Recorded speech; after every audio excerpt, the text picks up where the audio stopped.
Let's start with chapter number 7 from your economics book of grade 12, and the name of the chapter is Laws of Returns. Returns to a factor and returns to a scale. These are the two different parts of laws of return. Okay, a study of relationship between inputs and outputs is known as the theory of production. A study of the relationship between output and cost of production is what we call theory of cost. So, the theory of production provides the base of theory of cost, and the cost production influences the supply.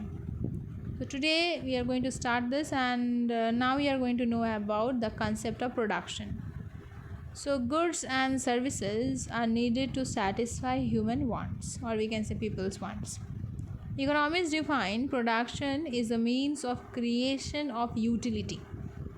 Any activity that makes an object useful is called production. Not only materials, goods, but it also includes various services like the service of doctor, lawyer, teacher, etc.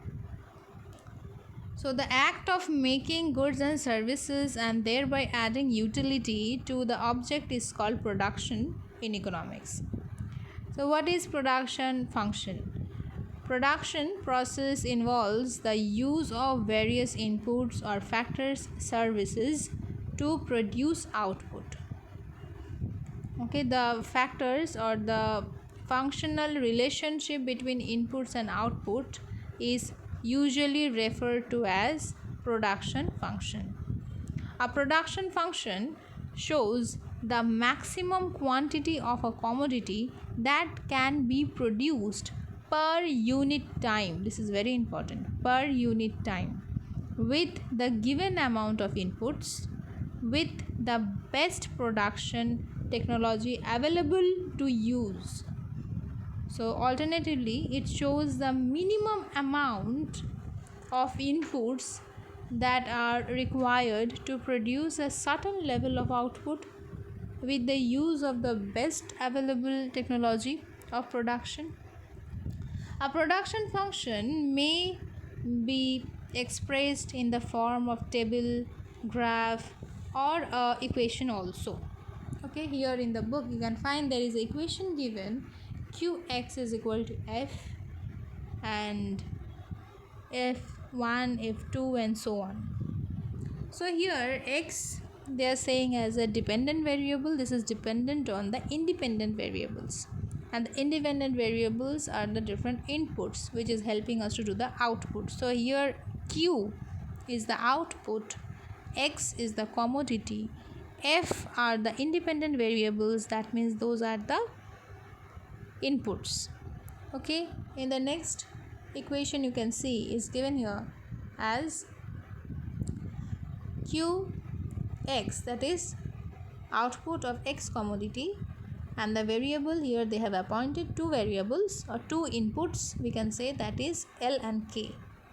Okay, so L is the labor and K is the capital. Let us discuss further.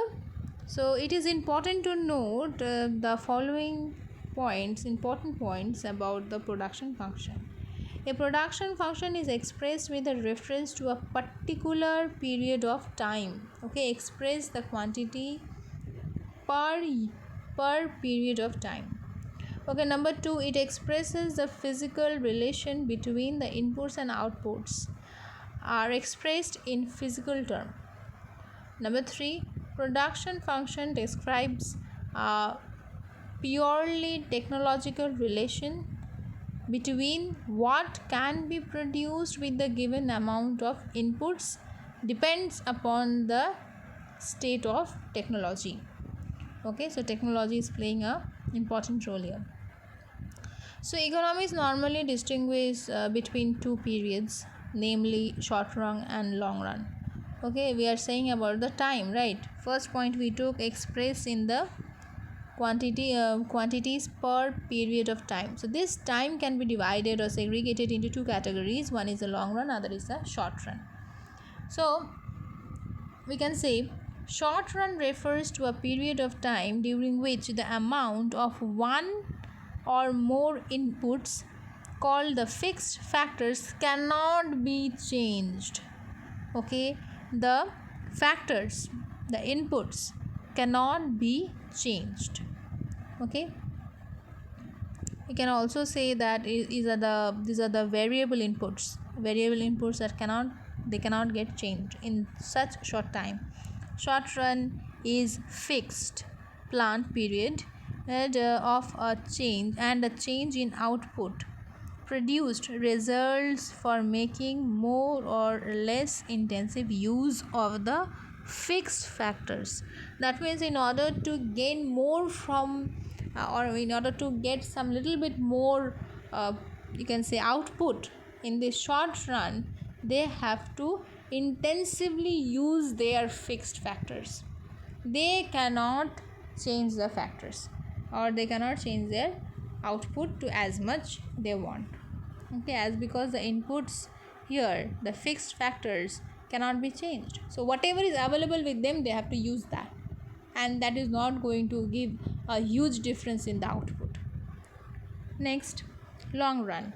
Long run is defined as a time period during which all the factors of production can be varied. That means can be changed, and there is no fixed factors. Nothing is fixed there. No input is fixed. Everything can get totally changed. So the entire output production can also get changed. Thus, all the factors and variable in the long run, meaning that their quantities can be increased or decreased for increasing or decreasing the volume of output. Okay, so types of production function. First, short run production function. A short run production function refers to a situation where only one input is variable and all the other inputs are assumed to be constant. Okay, so they are saying in the short run production function we are going to find that only one input variable is changing and the others are remaining constant. The behavior of output when only one input is changed and other inputs are fixed is termed as returns to a factor. Remember this term, returns to a factor. Short run production function is a subject matter of law of variable proportions, or what the classical economists used to say as law of returns. So not getting in elaborated form, we can say in a very short way, that is whenever there is in the short run production factor, we are finding that only one input factor is changing and the other input factors are remaining constant, we are saying returns, the output will return after that due to change in one input, that is called returns to a factor. That means change in one factor, what is the return we are receiving. Long run production function. Long run production function studies change in output when all inputs used in the production of a commodity are changed simultaneously and in the same proportion. So we are saying here that when we are finding that all the output is changing due to change in all the factors of input, all the input factors are changing, so we are going to find return to a scale. Okay, we are not saying now return to a factor, we are saying return to a scale where all the factors of production are changing. So you can see here a diagram have been drawn, and they are saying laws of return can be divided into categories. One is returns to a factor and returns to a scale. Okay, variable or variation of output in short run. Now we are going to understand variation in short run and returns to a factor. Okay, in the short run, different quantities of the variable factor are applied to a given quantity of fixed factor to produce different quantities of the product. Thus, if we assume that only if we assume a simple two input module, okay, let us consider that only two inputs are there, that is the labor and the capital. Okay, two-input model as indicated a simple production function. By taking capital as a fixed factor, the labor as the variable factor. Okay, labor is changing, capital is fixed. We can find out the output will vary as more as labor is applied to the given quantity of capital. So they are saying again we will find that due to change in this one factor we will find that the output is changing. So if there is change in only one factor, that is change in the labor, right? Now you are going to get the explanation in three different ways. What is the change in the production, right? The change in the production will be done in the total production, average production and marginal production. However, output varies as we apply more of variable factor on a given quantity of a fixed factor can be looked in three different ways: total production, average production and marginal production. What is total production? Known as TP, right? Total production or total physical product refers to the total amount of commodity produced, during some specific period of time by combining a particular quantity of the variable factor or with the given quantity of fixed factor is called the total returns, is also called the total returns. That means whatever factor is added on or changed, both the factors, the fixed factor and the variable factor, both are getting mixed up and then we are getting the output, and that is what we are calling it as the total output. Next we are saying about the average production. Average production or average physical product of a variable factor refers to the output per unit of a variable factor, that is called average returns. Okay, so you can see the diagram drawn here.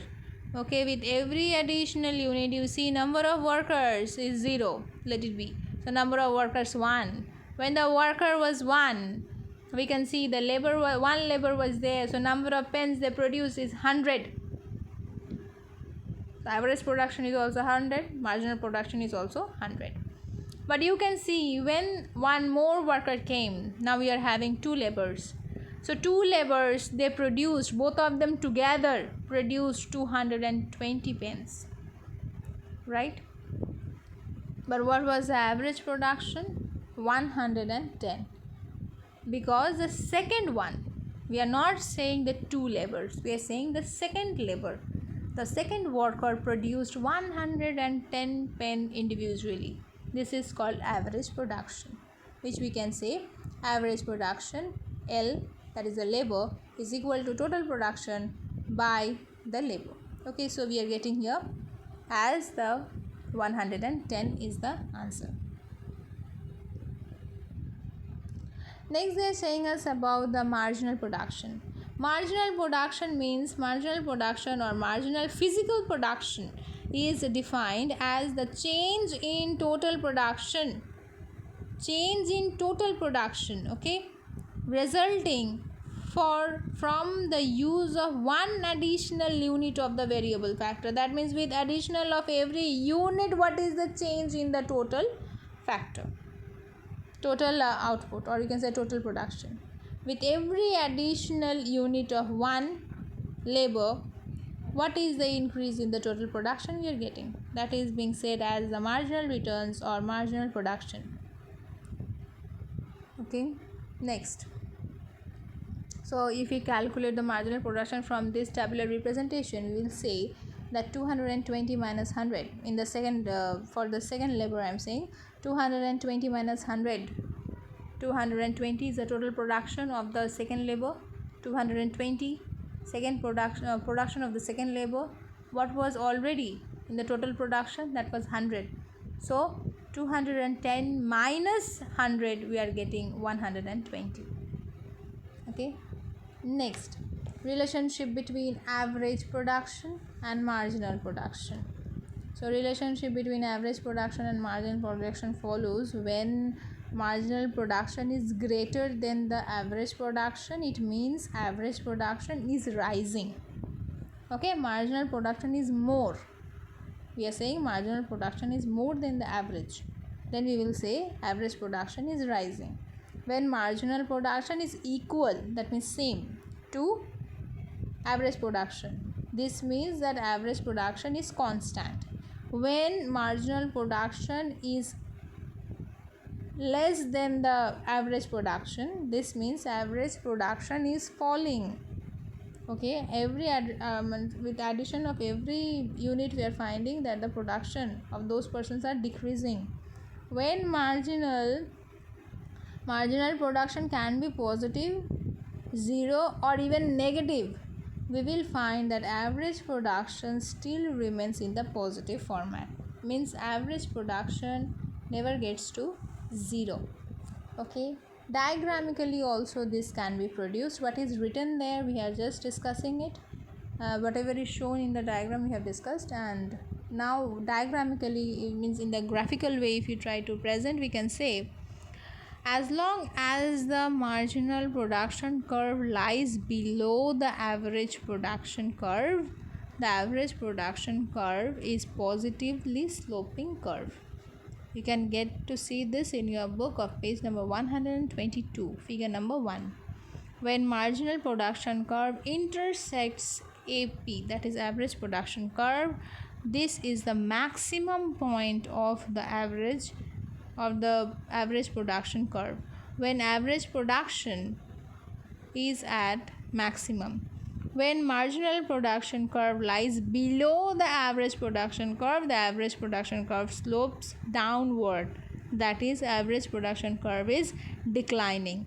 What's the relationship between the total production and marginal production? So when total production increases is at the increasing rate, marginal product increases. Please follow this. When total production or total product increases at the increasing rate, marginal product increases. When total production increases at a diminishing rate, it is increasing but not at the increasing rate. It is increasing but the increase got slower. Okay, it is increasing at a diminishing rate, marginal production declines. When total product reaches the maximum, marginal product becomes zero. When total product begins to decline, marginal product becomes negative. Okay, again this is shown in a diagrammatical form in page number 122, which I'll show and explain. I'll draw it and explain it to you in the next video. Okay, diagrammatically, if we try to represent the relationship between the total product and marginal product, we can say that total product increases at an increasing rate and marginal product curve is a positively sloping. Okay, whenever we find that the total product is increasing at a diminishing rate, the marginal production curve is negatively sloping downward. When total production is maximum, there is no change in total production. Marginal curve cuts the horizontal axis, indicating 0 TP, that is total production. When total production curve is negatively sloping beyond a point, so we will find that marginal curve lies below the horizontal line, declining or indicating negative marginal production. So what is returns to a factor? Laws of returns to a variable factor. Returns to a factor means change in the physical quantity of the good when the quantity of one factor is increased while while that of the other factors remain constant. So increasing returns to a factor with the change with the one factor, if we get an increase, they're talking about increase in the return, that means the output will be increasing. So increasing returns to a factor refers to a situation in which each additional unit of the variable factor combined with the fixed factor adds more and more of the total output, more and more to the total output. Constant returns to a factor. Constant returns to a factor refers to a situation and in which additional units of a variable factors adds the same amount of output. That is, in other words, you can say that the additional application of the variable factor increases output at a constant rate. Okay, now they are saying about the diminishing returns of factor. Diminishing returns of factor refers to a situation in which each additional unit of a variable factor adds lesser and lesser amount of output. That means the output is diminishing. Okay, with every additional unit it will keep on decreasing. Okay, in this situation output tends to increase at a diminishing rate as more of the variable factor is combined with the fixed factor.